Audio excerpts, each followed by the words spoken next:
Water সেলের অসার, water sell, কামরাঙ্গা ফিনিয়াম, ফ্যানের শেপ, খালি খোসা, পিতলের ফ্যান, একটা মোটর, কারেন্টের মোটরের শুধু পাম্প, এই সমস্ত জিনিস দেয়া ভ্যানের মোটরের দ্বারাই সৌর বিদ্যুৎ ওয়াটার পাম্প বানানো হয়। এই ভ্যান দ্বারাই বানানো ডিসি 48 ভোল্টের পাম্পটি সৌর বিদ্যুৎ বা ব্যাটারি ও বিদ্যুতের মাধ্যমেও চালাইতে পারবেন। বিদ্যুতের মাধ্যমে চালাইতে গেলে একটা চার্জার প্রয়োজন। যদি একটা চার্জার ব্যবহার করেন, কারেন্টের যেই মোটর আছে তার চেয়ে বিদ্যুৎ বিল অনেক কম উঠবে। আর যদি বেশি পানি প্রয়োজন হয় আপনার, তাহলে দুইটা চার্জার ব্যবহার করতে পারেন। দুইটা চার্জার ব্যবহার করা হইলে তুলনামূলক বিদ্যুৎ বিল একটু বেশি উঠবে। এর কারণ এই দুইটা চার্জার প্যারালালের মাধ্যমে এম্পিয়ার বাড়তেছে। এম্পিয়ার বাড়ার কারণে এই মোটরের স্পিডও বাড়তেছে।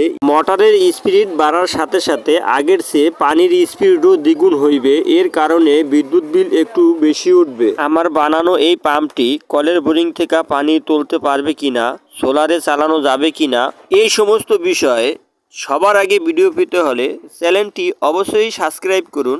সাবস্ক্রাইব করে বেল আইকন বাজাতে ভুলবেন না। আমার বানানো এই সমস্ত ভিডিওতে যদি ভুল ত্রুটি থাকে অবশ্যই কমেন্টে জানাইবেন, তাহলে আমার অনেক উপকার হইতে পারে। আল্লাহর রহমতে সবাই ভালো থাকবেন। আসসালামু আলাইকুম ওয়া রাহমাতুল্লাহি ওয়া বারাকাতুহু।